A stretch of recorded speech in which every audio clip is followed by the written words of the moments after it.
2 weeks ago, Korg launched the EK-50, a pocket-friendly $399 entry-level arranger keyboard, marking Korg's re-entry into this market segment after a 35-year hiatus. This new competition is good news for both you and me, as all the industry players will try to race against each other to produce a better keyboard at a lower price point. And whenever a new keyboard is launched, there will no doubt be calls for comparison between other keyboards from other manufacturers within the same price segment. So in this video, I will make a 36-point comparison between keyboards from Yamaha and Casio in the same price segment. And at the end of the video, I will suggest what are possible scenarios where each of these three keyboards will be most suitable for you. So make sure you hang in there till the end of this video. If this is your first time here, welcome. My name is Jeremy C, and in my channel, I do reviews, tutorials and tips on arranger keyboards, so make sure you subscribe and smash that notification bell icon to receive the latest videos. Do also check out my other videos that I've made about Casio and Yamaha keyboards. And now for a full disclosure, this is not a sponsored video. I am also not a music shop trying to sell you a keyboard. I buy and pay for all my own keyboards to test out and make videos for you guys, as well as to know what are suitable keyboards to recommend for my students of a different skill level. For more information on the keyboards mentioned in this video, do make sure you check out the links in the description below. From Yamaha, we have the flagship PSR-E series keyboard, the PSR-E463. However, we will be using the 76-key PSR-EW410 for this comparison, as it costs $399 and is the same price as the Korg EK-50. Other than having 15 more keys than the PSR-E463, a more powerful amplification system, as well as a better grand piano sample, the PSR-EW410 is almost identical to the PSR-E463. The third keyboard in this comparison comes from Casio, and it is from their top-of-the-line CT-X series, the CT-X5000. The CT-X5000 is running on Casio's latest top-of-the-line AUX sound generation chip.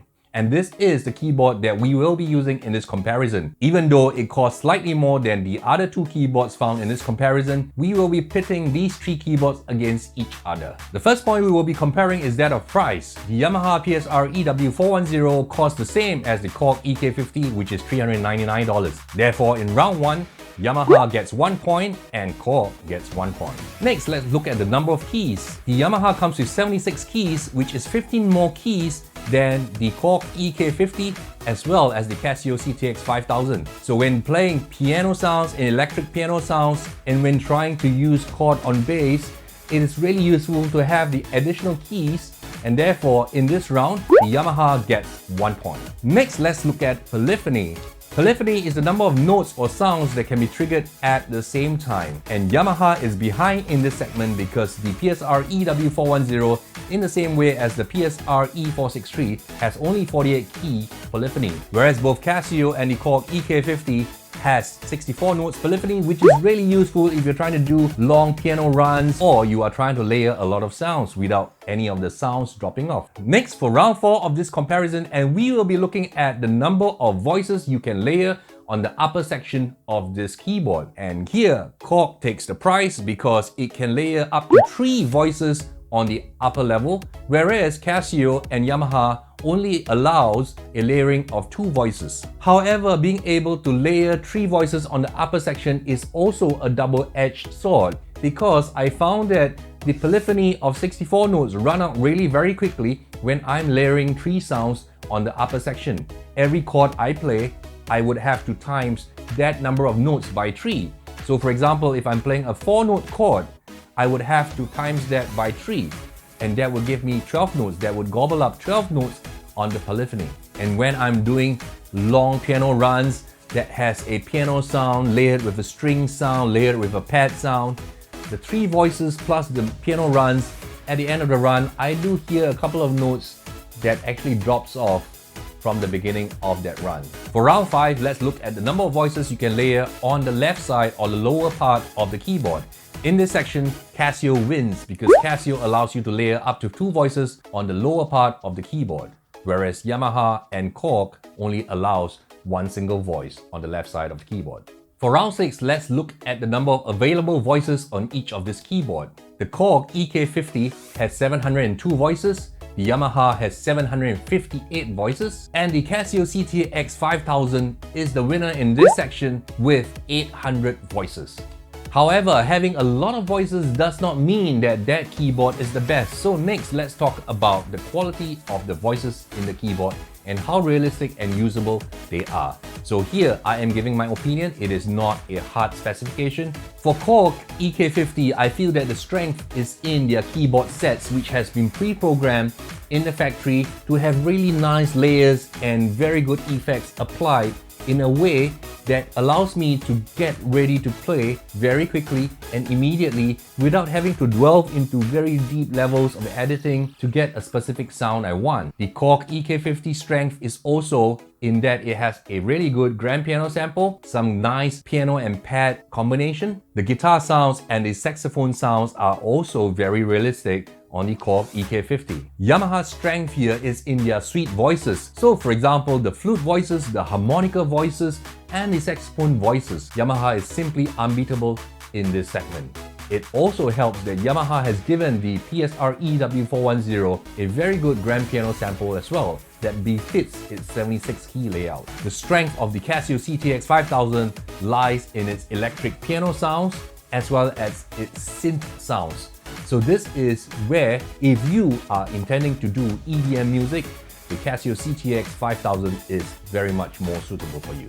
Since all three keyboards have their own individual strength, they will each get 1 point for the voice quality. The next round, we have the number of styles that each keyboard contains. After all, this is an arranger entertainment keyboard, so styles form an integral part of this keyboard. And the Korg EK-50 takes the prize here with 280 styles built into the keyboard. The Yamaha and the Casio both have 235 styles built into their keyboard. What is styles without looking at the variations? So if we are looking at the style variation, the Korg EK-50 as well as the Casio CT-X5000 both come with 4 variations for every style, whereas the Yamaha PSR-EW410 comes with only 2 variations per style. Next, let's look at the intro before a style plays. The Korg EK-50 comes with 2 intro as well as a count-in for a total of 3 intros before a style plays. The Yamaha and the Casio both have only 1 intro for each style.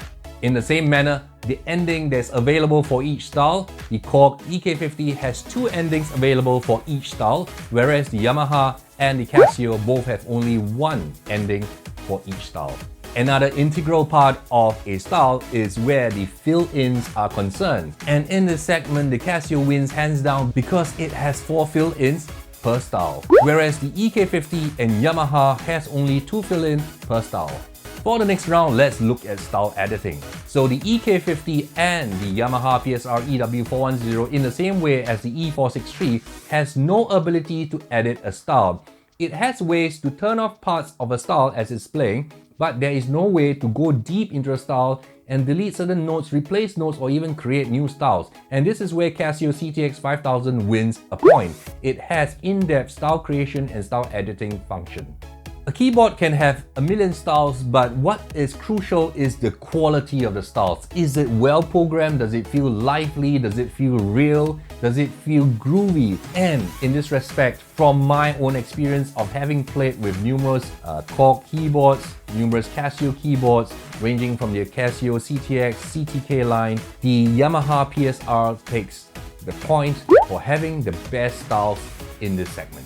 In round 15, we will look at the Arpeggiators function that is available in this keyboard. The EK-50 is meant to be an entertainer keyboard where you will use it in little functions, gathering parties as well as gigs, and therefore the Arpeggiator function is missing in the EK-50. On the Yamaha as well as the Casio, you can find 150 arpeggiator patterns that is available for you to use in music production if you intend to do EDM music. Next, let's look at the ability to play back music files from a USB stick. The EK-50 from Korg can read both WAV files as well as MP3 files, whereas the Yamaha and Casio can only read WAV files from the USB stick. And therefore, in this segment, the EK-50 takes 1 point. And to better express the voices, we need a pitch bend function. And here the EK-50 wins hands down because it has a joystick control which is a lot more intuitive and more precise when controlling pitch bend.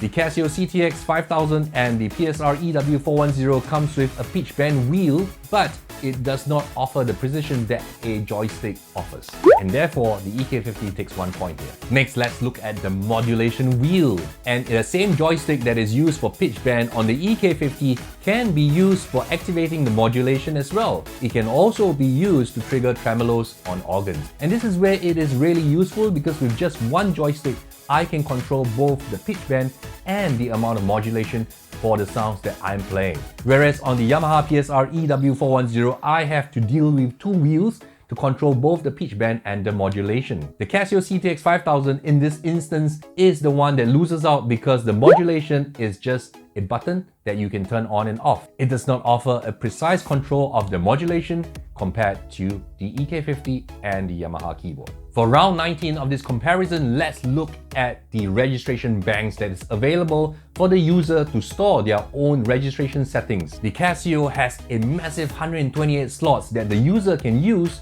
to store their settings, whereas the Yamaha on the other spectrum has only 32 slots. The EK-50 has 40 registration memory slots to store user settings, and in this round, Casio takes the point. The next function which I use very often, and for my students who are learning, they use it very often as well when they're practicing a song, is the tempo freeze function. The EK-50 has a tempo freeze function, and the Casio also has a tempo freeze function. The Yamaha does not have a freeze function at this price point. It is only offered in their PSR S series and their G-Nos, which is a shame because the E series is very popular among those who are trying to learn the keyboard and the piano, and that is where the tempo freeze function is very useful.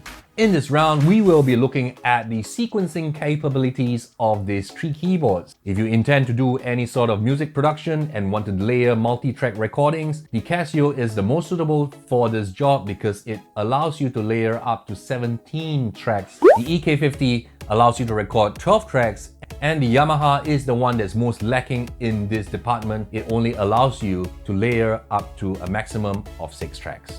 Next, let's look at the sampling function in each keyboard. The Yamaha PSR-EW410 is the only keyboard within these 3 keyboards that has the sampling function. However, I find the sampling function to be limited and quite gimmicky in a certain sense.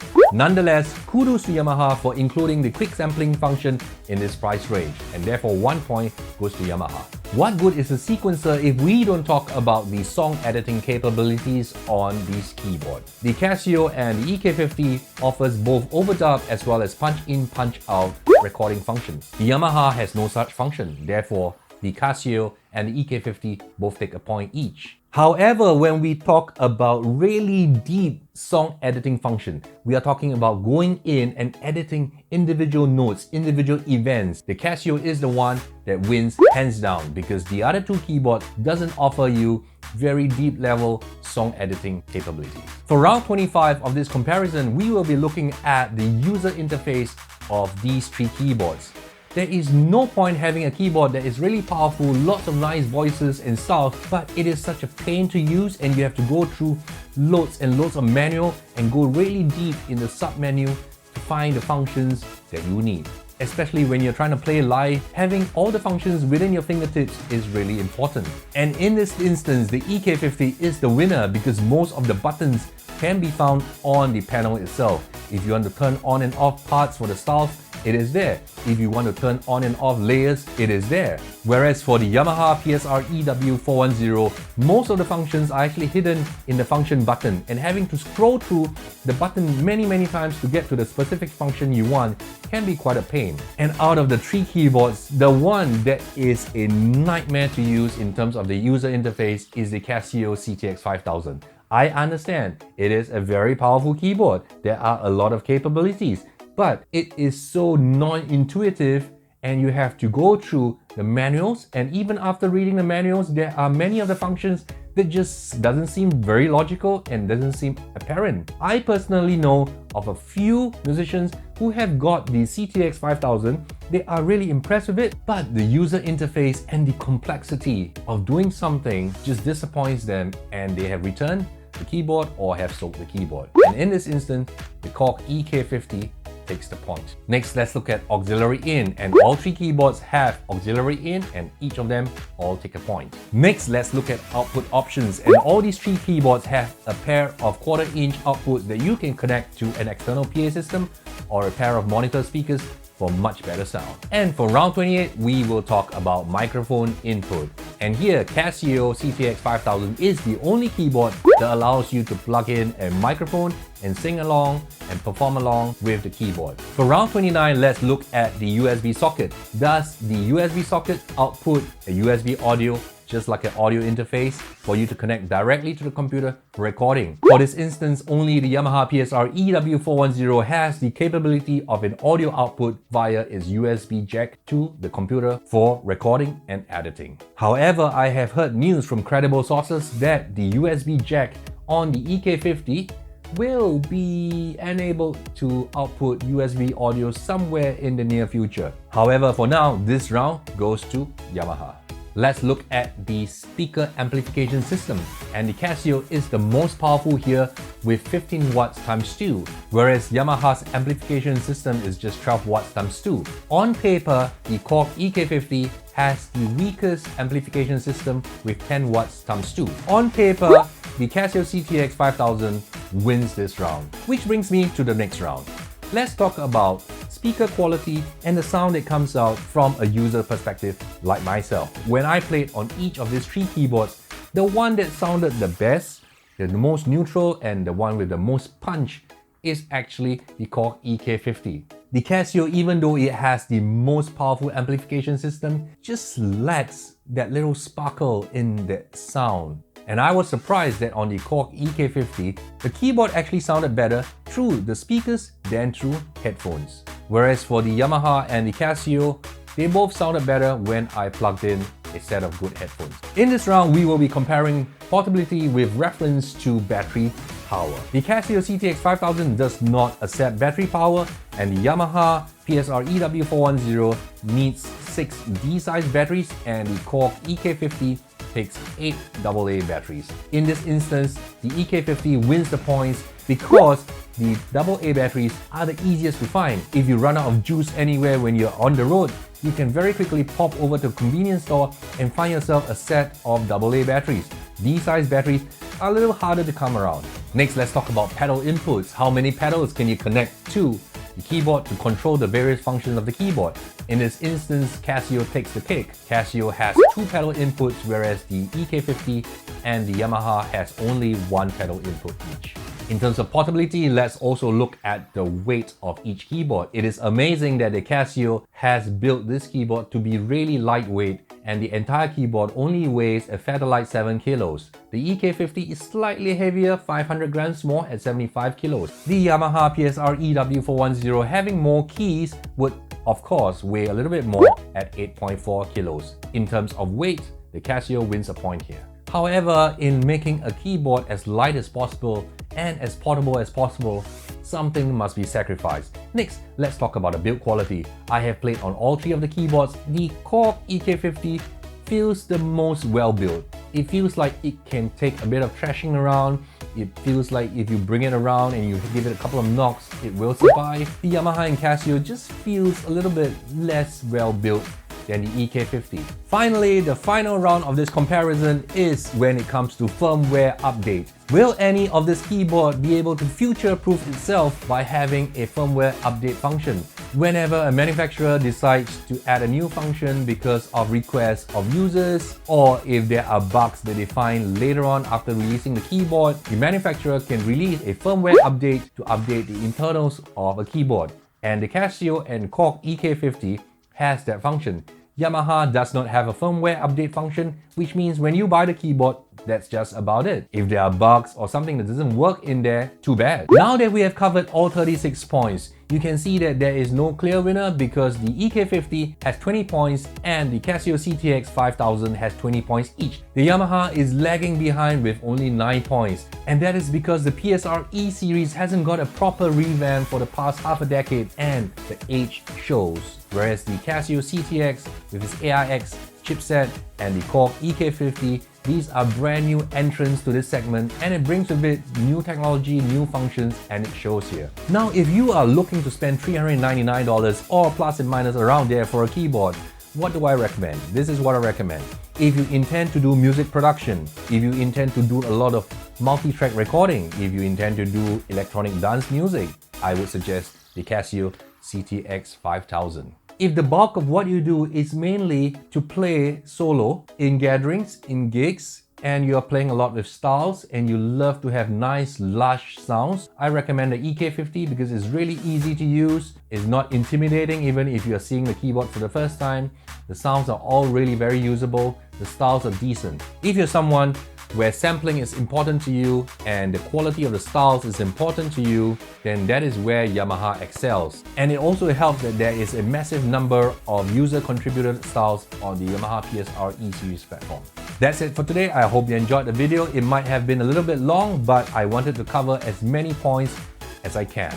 Till the next time, see you. Bye-bye.